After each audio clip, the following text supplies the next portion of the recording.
Unlike most of the movies that suffered delayed releases in 2020, Wonder Woman 1984 had multiple release date changes before the pandemic even began.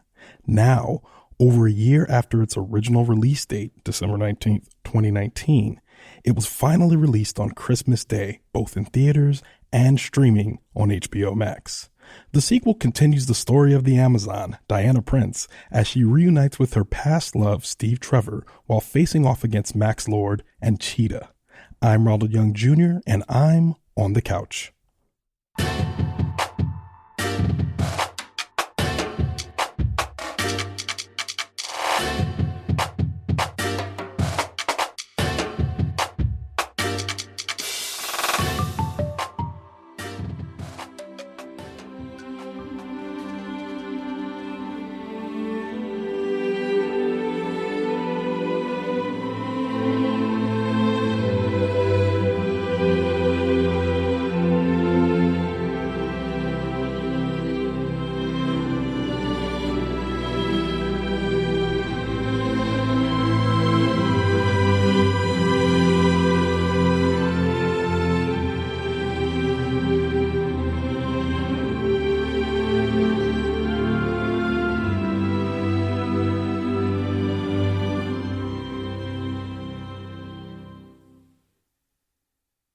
All right, this is Ronald, and I am on the couch after watching Wonder Woman 1984.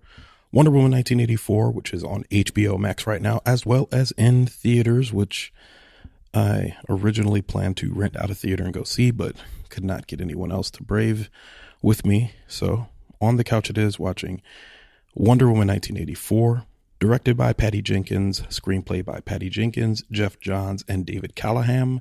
Story by Patty Jenkins and Geoff Johns, starring Gal Gadot, Chris Pine, Kristen Wiig, Pedro Pascal, Robin Wright, and Connie Nielson.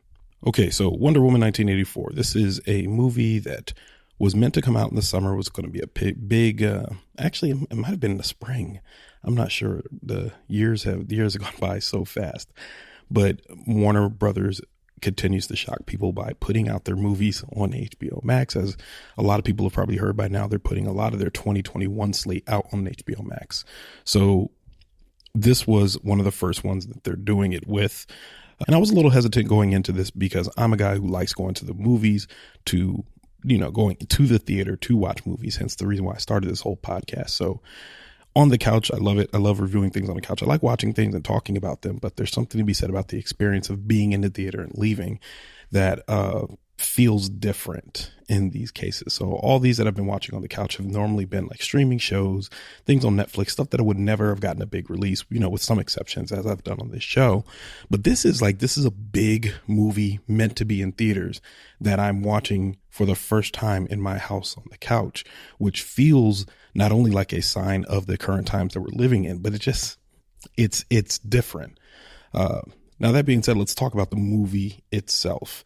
As soon as it opens, I feel they're going for the 80s nostalgia. Even the soundtracking is all 80s music, 80s costume design.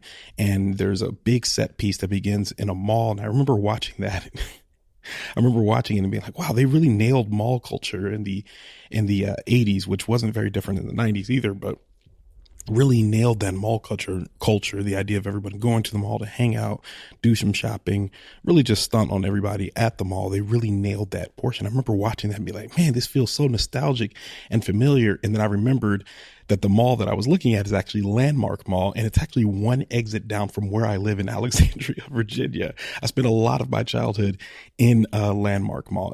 I mean, marginal amount of time, but enough that I remembered. I'm sitting there looking and I'm like, oh yeah, this is really familiar. And I'm like, oh, I know why, because I've been in that mall. I spent a lot of time in that mall. That being said, the set piece that's in the mall involves a lot of action with Gal Gadot as Wonder Woman running around apprehending criminals. I remember one of the first things I thought was, these effects don't look very good. The effects were it felt like just something wasn't right. There was a lot of sliding, a lot of things that just didn't look as clean, didn't look as slick as I thought it could have been. And mind you, this is the third or fourth time that we're seeing Wonder Woman on screen, on the big screen.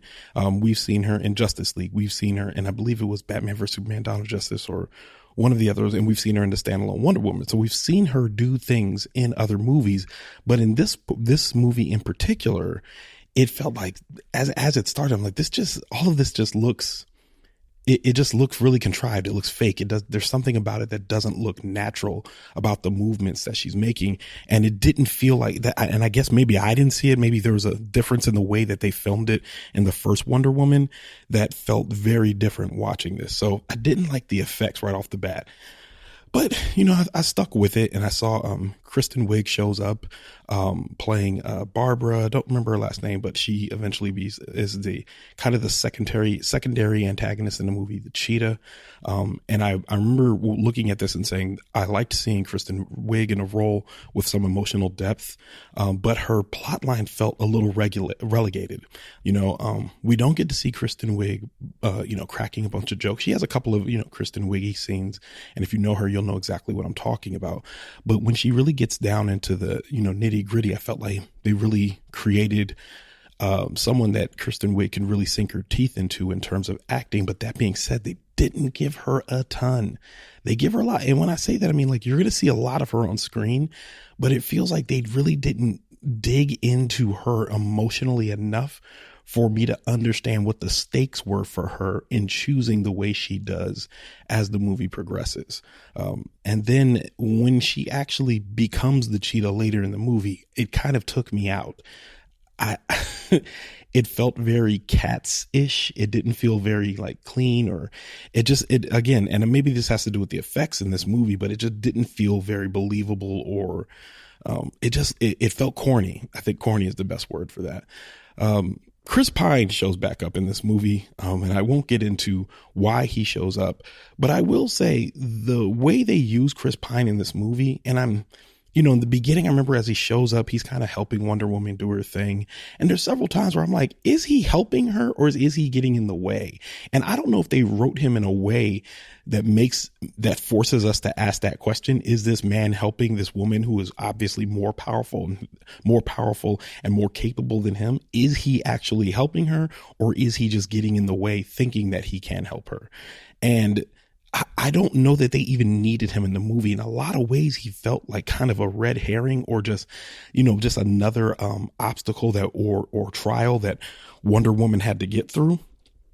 And it just didn't feel completely necessary to me at all. Now, let me just say that the role that he's playing, he acts well. He is acting well. Gal Gadot's doing a fine job. Kristen Wiig's doing a fine job. Even Pedro Pascal is doing a fine job. He's really the main antagonist of the movie.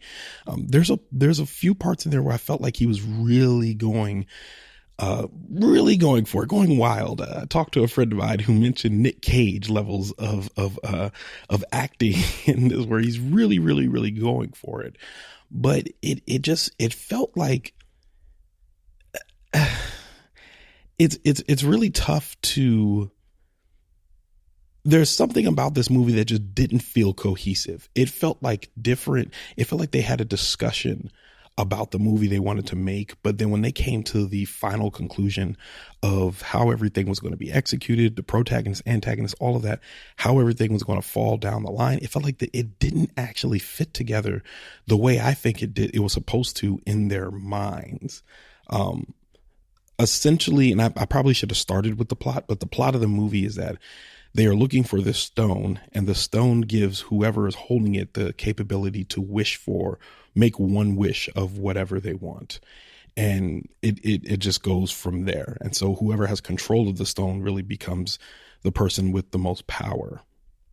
So as this plot kind of unfolds, I remember thinking that it got so massive at one point that I remember thinking this shouldn't be a Wonder Woman movie. Maybe this should have been a Justice League movie, because we need more heroes here. There's no way in the world I think Wonder Woman would have taken all of everything that just went on by herself. Like, I don't know why Superman or Batman wouldn't have poked their heads in to be like, yo, you good? Which I think is a testament against the DCEU, the DC Cinematic Extended Universe. I think it's more of a testament against the DCEU than it is a testament against this movie necessarily. With all of that being said, I am rooting for Patty Jenkins. I really liked the first Wonder Woman. I really liked the characterization of Wonder Woman by Gal Gadot. I really liked all the characters in this movie. But that being said, I don't think this was a good movie. This movie was 2 hours and 31 minutes long. And for the first hour of the movie, we get Wonder Woman early in the movie. We get Diana Prince as a young Diana Prince doing some stuff in I always forget, in her original Amazon land. She does does some trials there. Then we get flashes of Wonder Woman fighting some folks in the mall. Then that's probably all in the first 15 minutes. We don't see Wonder Woman be Wonder Woman again until an hour and 26 minutes into the movie. The rest of the time, we're just watching her kind of play detective as Diana Prince. And for me, I'm like, if we're going to watch a 2 hour and 31 minute movie, that is called Wonder Woman 1984. I gotta see some more Wonder Woman. I gotta see her like destroying stuff and beating people up like a lot. And my thing is, if we're not gonna see a ton of that, then it doesn't need to be 2 hours and 31 minutes. There's probably a lot of cutting that could have happened in that first hour that could have got us where we needed to get quicker.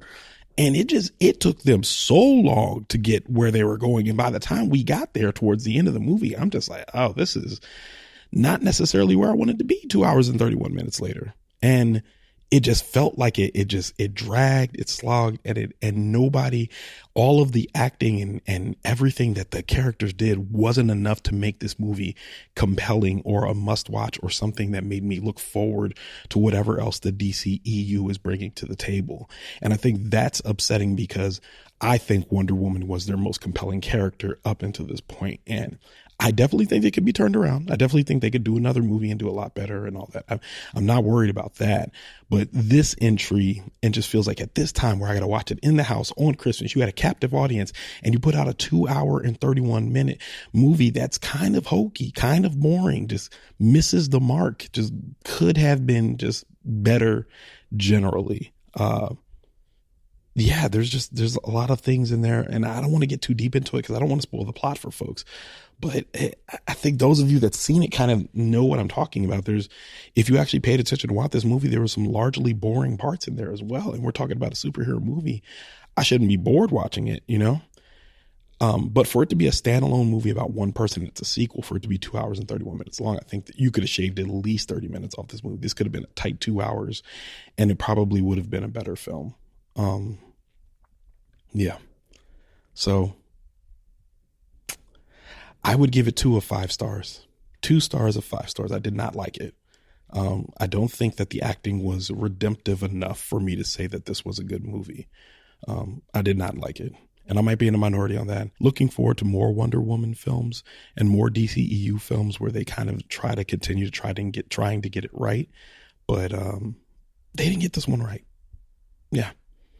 And with that, Leaving the Theater is a production of ohitsBigRon Studios. Theme music by the mysterious Breakmaster Cylinder. To find out more about this show and other ohitsBigRon Studio shows, follow me on Twitter and Instagram at ohitsBigRon. That's at ohitsBigRon. If you like this show, check out our sister show, Time Well Spent. Leaving the Theater will be back soon, but until then, I'll be here on the couch.